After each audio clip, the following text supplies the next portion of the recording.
berjalan dalam firman-Mu, hatiku siap.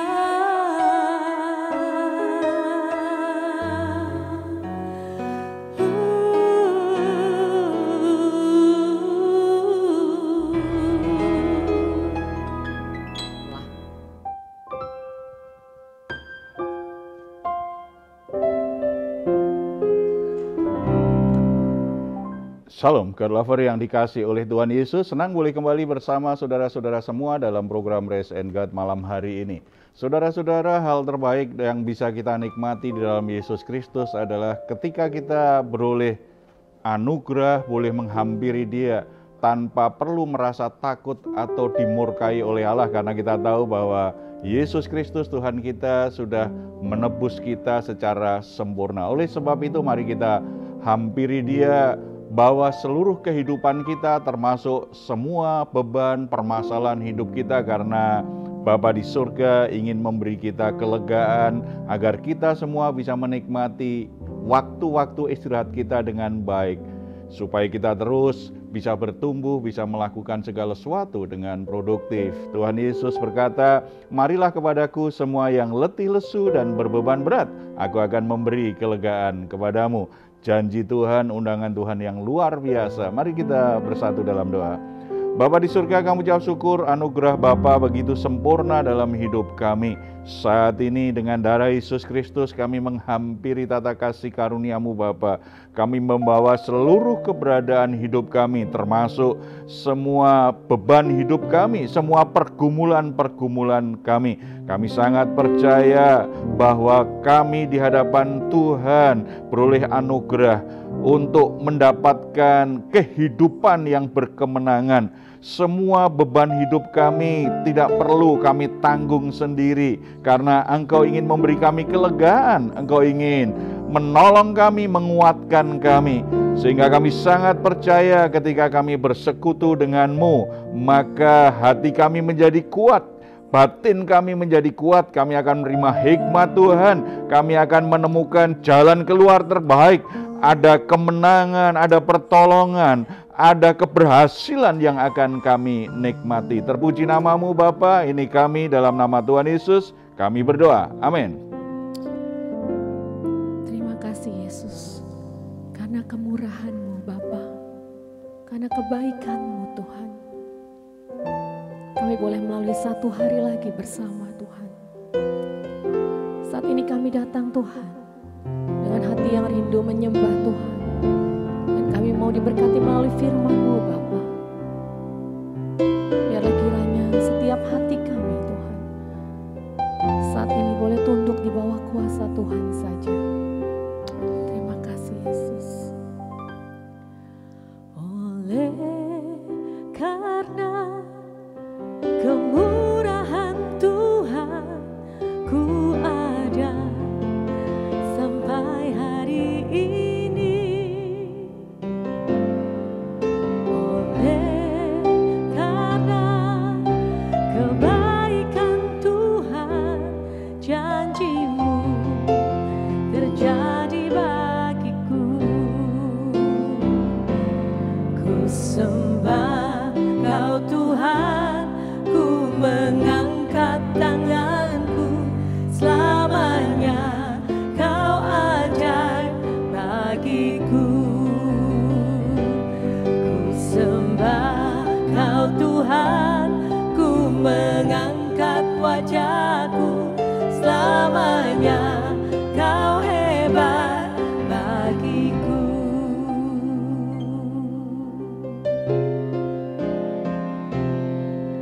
Oleh karena kemurahan Tuhan, ku ada sampai hari ini. Oleh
kami bersyukur, kasih setiamu baik bagi kami, Yesus Tuhan. Engkau yang layak kami sembah dan tinggikan. Terima kasih Bapa. Haleluya, haleluya. Kau baik bagi kami, Yesus. Terima kasih buat pengorbananmu. Terima kasih untuk kasih-Mu. Kau yang menggenggam erat tangan kami, berjalan bersama-Mu, Yesus. Kami tak akan ragu, kemenangan bagi kami. Terima kasih Yesus Tuhan, terima kasih Bapa. Haleluya. Aku masih punya Tuhan, punya pengharapan. Aku tetap beriman, Tuhanku, Yesus kekuatanku, Yesus kekuatanku. Aku masih punya Tuhan, aku masih punya Tuhan, punya pengharapan. Aku tetap beriman, Tuhanku, Yesus kekuatanku, Yesus kekuatanku. Aku masih punya Tuhan.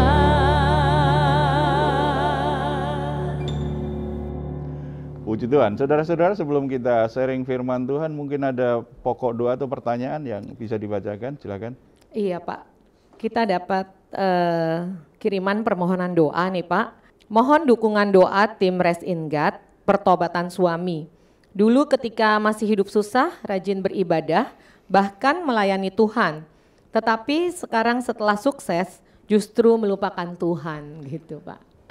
Ini permasalahan banyak orang ya, dari dulu sampai sekarang tuh. Orang kalau lagi susah, lagi menderita cari Tuhan, tetapi kalau sudah semuanya lancar, sudah sukses, sudah berhasil, bukan Tuhan yang dicari, tapi cari setan.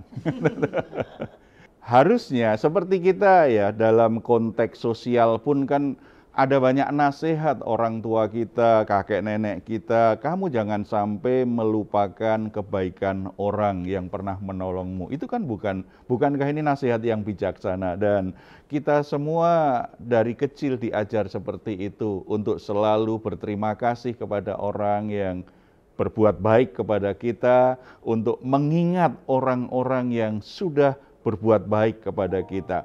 Kalau secara sosial saja seperti itu, seharusnya secara rohani juga seperti itu.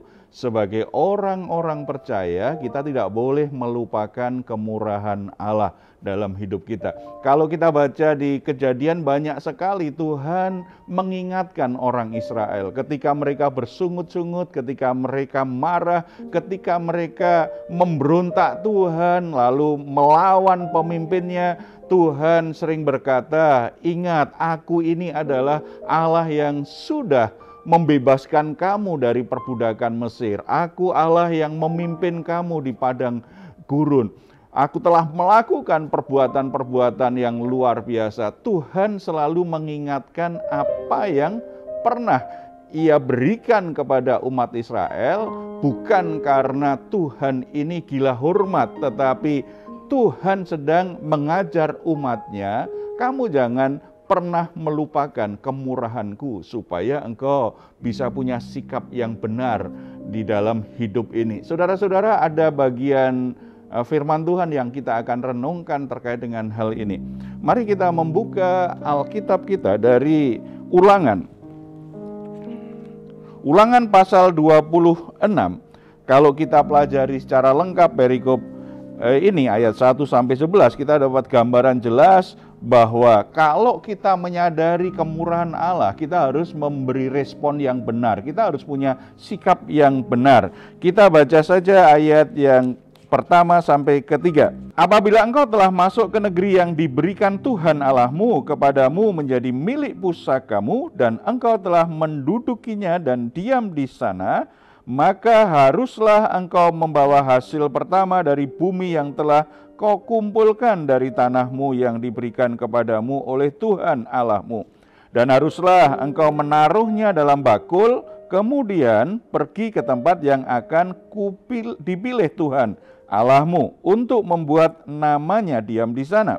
Dan sesampainya kepada imam yang ada pada waktu itu, haruslah engkau berkata kepadanya, Aku memberitahukan pada hari ini kepada Tuhan Allahmu bahwa aku telah masuk ke negeri yang dijanjikan Tuhan dengan sumpah kepada nenek moyang kita untuk memberikannya kepada kita.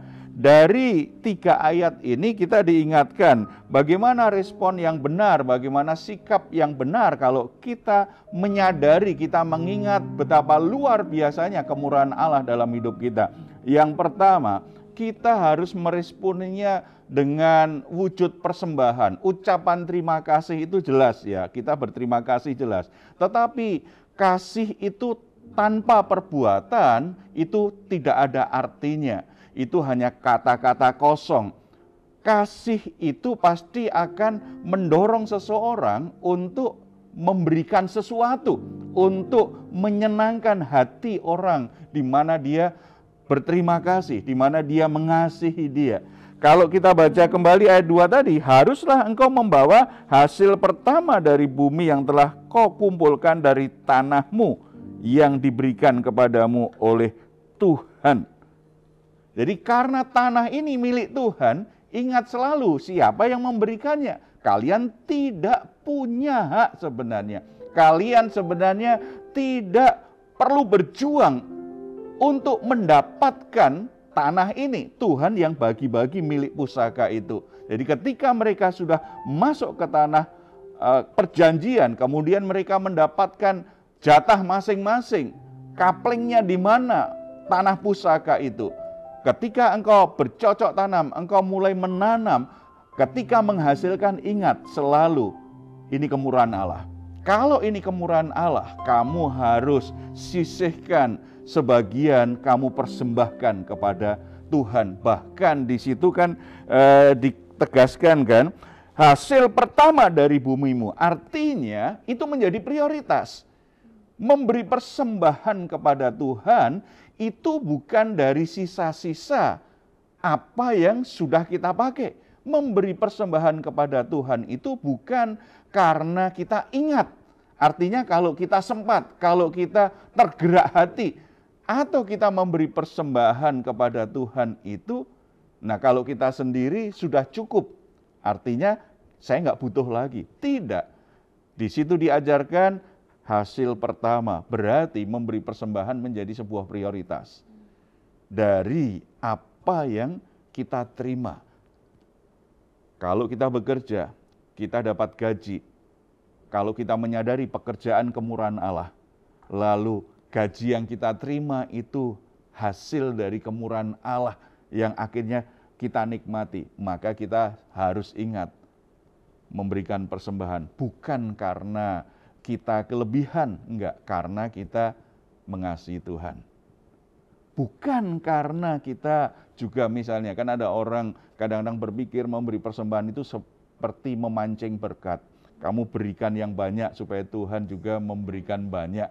Itu namanya kan transaksi. Tidak. Namanya persembahan itu pemberian yang lahir dari hati yang mengasihi kepada Tuhan, kepada pribadi yang lebih tinggi dari kita. Yang kita sembah itu menjadi sebuah persembahan. Bukan karena kita sedang bertransaksi dengan Tuhan, tidak. Makanya di situ diberi penekanan hasil pertama. Harus jadi prioritas persembahan. Itu karena kita sadar kemurahan Allah. Karena Allah begitu murah hati kepada saya, sudah selayaknya saya memberi persembahan kepada Tuhan. Persembahan dari hasil apa apa yang saya kerjakan. Dari pekerjaan saya, dari bisnis saya, dari segala sesuatu yang saya lakukan, ketika saya tahu ini kemurahan Allah, saya akan memberi persembahan kepada Tuhan. Itu jadi prioritas kita. Demikian juga persembahan-persembahan yang lain, karena ibadah sejati kan tidak sekedar bicara tentang uang, tetapi juga persembahan tubuh. Rasul Paulus berkata kepada jemaat Roma, persembahkanlah tubuhmu demi kemurahan Allah, persembahkanlah tubuhmu sebagai persembahan yang hidup, kudus, dan berkenan kepada Allah. Itu adalah ibadahmu yang sejati. Tubuh kita harus kita persembahkan kepada Allah. Karena apa? Demi kemurahan Allah. Mengingat kemurahan Allah dalam hidup kita, saya persembahkan tubuh saya, anggota-anggota tubuh saya. Untuk apa? Untuk menyembah Allah, untuk mempermuliakan Allah, untuk melayani Allah. Demi kemurahan Allah.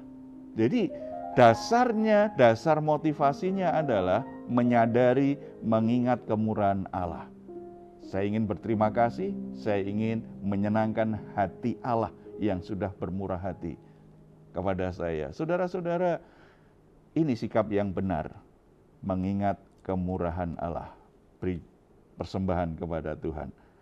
Berikan sesuatu yang menyenangkan hati Tuhan dari kehidupan kita. Ya. Dan yang kedua, kita perhatikan kembali ayat yang ketiga. Dan sesampainya kepada imam yang ada pada waktu itu, haruslah engkau berkata kepadanya, aku memberitahukan pada hari ini kepada Tuhan Allahmu bahwa aku telah masuk ke negeri yang dijanjikan Tuhan dengan sumpah kepada nenek moyang kita untuk memberikannya kepada kita. Dan sesampainya kepada imam yang ada waktu itu, haruslah engkau berkata kepadanya. Ini bicara apa? Bicara tentang kesaksian, bicara tentang mewartakan apa yang Tuhan sudah kerjakan dalam hidup kita. Saudara-saudara, ketika ada orang berbuat baik kepada kita, kita misalnya kita jatuh, naik motor kehujanan jatuh, lalu baju kita kotor, celana kita robek. Ada orang yang menolong kita, padahal waktu itu kita misalnya mau pergi pelayanan. Kita pakai baju yang kering dan tidak kotor, bersih, dan celana yang tidak robek, celana yang baik. Sesampainya di gereja, mungkin ada teman berkata, wah hujan deras, kamu nggak kehujanan ya? Kita akan cerita, oh enggak, aku tadi kehujanan bahkan terpeleset jatuh. Tetapi kok bajumu kering dan ini bersih semua? Karena ada teman melihat aku, kemudian aku dikasih nih. Pemberian orang yang sederhana seperti itu saja, kita tidak malu untuk mengatakannya. Bahkan mungkin kalau dia pemimpin pujian, pendahuluannya aja akan cerita kebaikan orang itu tuh. Saya masih bersyukur masih bisa melayani walaupun hujan deras. Dia akan cerita tentang kejadian itu, dia akan cerita kebaikan orang itu, sehingga dia tetap bisa melayani. Atau kalau yang khotbah pun akan cerita dulu kan, itu sebagai pendahuluan yang menarik kan. Menceritakan dengan penuh semangat, tidak terpaksa, tidak takut, karena apa? Dia mengalami kemurahan hati dari seseorang yang membuat dia terselamatkan dari tadi kondisi yang buruk tadi. Dia tetap bisa melakukan tugas pelayanannya. Saudara-saudara, kalau kita secara sosial saja mengingat kebaikan orang, kita begitu antusias, begitu semangat untuk cerita. Kita begitu bangga dapat perhatian seseorang yang istimewa kepada kita. Kita begitu senang kalau orang tanya, itu baju dari siapa itu? Kok agak kegedean dikit? Nah ini kan, oh iya karena ini bajunya dari ini nih. Itu iya kadang-kadang kan begitu. Demikian juga kemurahan Tuhan kan selalu kedodoran dengan kita karena memang berkat Tuhan lebih banyak dibandingkan kebutuhan kita. Kan? Jadi ketika ada pertanyaan-pertanyaan begitu, tidak ragu dan tidak takut kita untuk mengatakannya. Makanya kalau kita sungguh-sungguh mengingat kemurahan Tuhan dan ingin memberi respon yang terbaik, mulut kita tidak akan pernah tertutup untuk menceritakan betapa Tuhan itu mengasihi kita, betapa Tuhan itu membela hidup kita. Betapa Tuhan itu peduli dengan kita luar biasa. Dia ingin menolong, dia ingin menyelamatkan, dia ingin menarik kita dari lumpur dosa, membebaskan kita dari ikatan-ikatan dan belenggu-belenggu. Tuhan memberikan segala sesuatu yang baik dalam hidup kita. Kita akan antusias untuk bersaksi tentang Dia. Kalau kita ingat di Perjanjian Baru, 1 Petrus ayat 2 ayat 9, di sana dikatakan begini. Tetapi kamulah bangsa yang terpilih, imamat yang rajani, bangsa yang kudus, umat kepunyaan Allah sendiri, supaya kamu memberitakan perbuatan-perbuatan yang besar dari Dia, yang telah memanggil kamu keluar dari kegelapan kepada terangnya yang ajaib. Saudara perhatikan, di dalam Yesus Kristus, kita adalah orang-orang yang terpilih. Kamulah bangsa yang terpilih.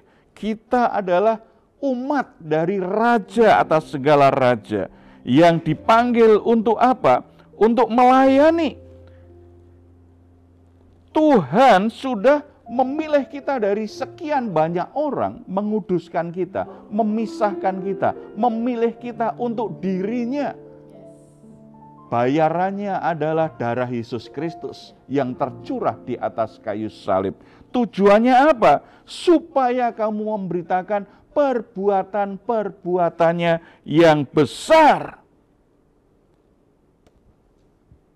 Orang Kristen yang sungguh-sungguh menyadari hidupnya karena kemurahan Allah, karena kasih karunia Allah, tidak mungkin tidak bersaksi. Tidak mungkin tidak memberi persembahan. Tidak mungkin menjadi orang-orang yang begitu pelit dengan Tuhan. Tidak peduli dengan pekerjaan Tuhan. Menutup mata ketika ada orang-orang yang tersesat. Menutup mata ketika melihat ada orang-orang yang terhilang. Berdiam diri saja ketika melihat ada orang terpenjara dengan dosanya tidak berdaya.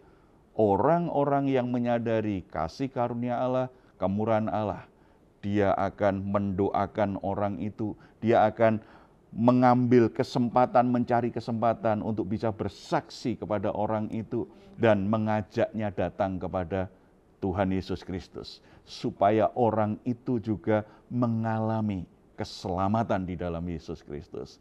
Itulah kehidupan Kristen yang semestinya kita miliki.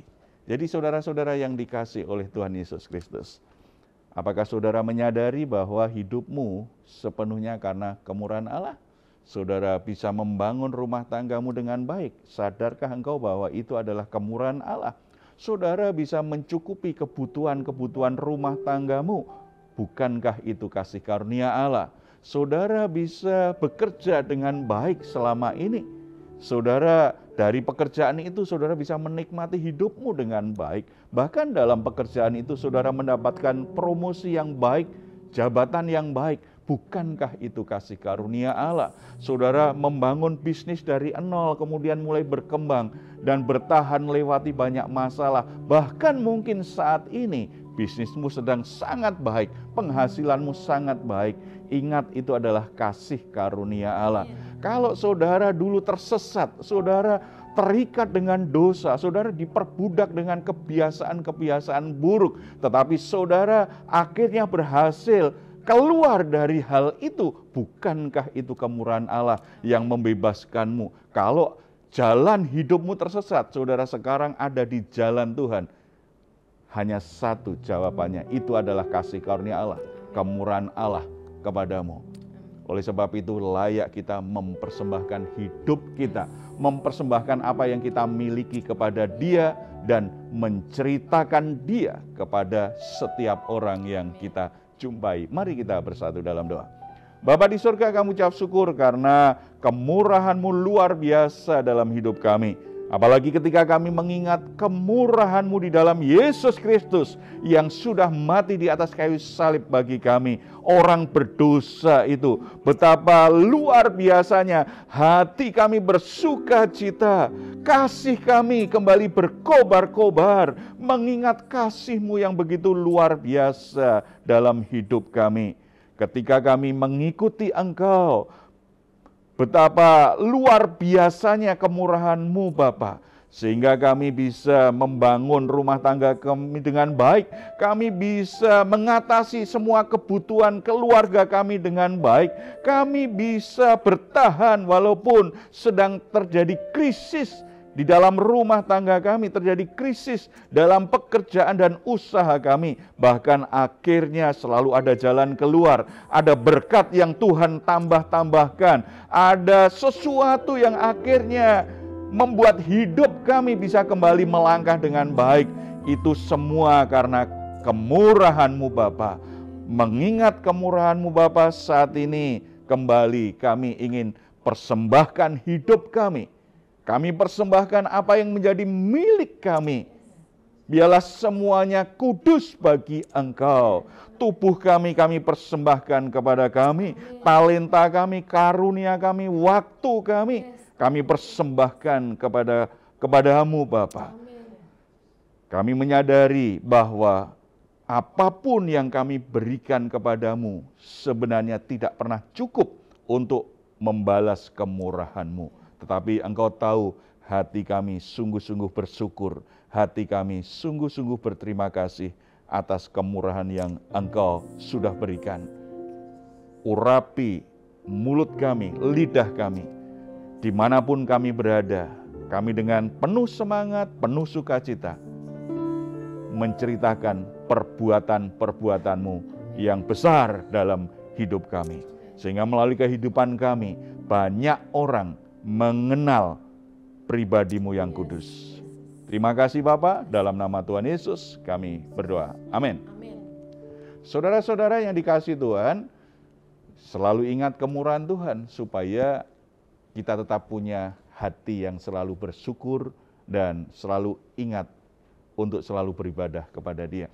Kalau saudara-saudara saat ini sedang ada pergumulan baik dalam keluarga, dalam pekerjaan, atau mungkin saudara sedang sakit, saudara membutuhkan dukungan doa, silakan saudara menghubungi nomor telepon yang tertera di layar saudara. Tim doa kami akan mendukung saudara dalam doa. Tetap percaya apapun keadaanmu selalu ada kasih karunia dan kuasa Tuhan, mujizat Tuhan untuk saudara. Kalau saudara ingin memberikan komentar, silahkan menuliskannya di ruang komentar yang ada di channel Diaspora TV. Kami tunggu. Mazmur 4 ayat 8-9. Engkau telah memberikan sukacita kepadaku lebih banyak daripada mereka ketika mereka kelimpahan gandum dan anggur. Dengan tentram aku mau membaringkan diri lalu segera tidur. Sebab hanya Engkaulah ya Tuhan yang membiarkan aku diam dengan aman. Puji Tuhan, selamat malam, selamat beristirahat. Tuhan Yesus memberkati kita semuanya. Salam.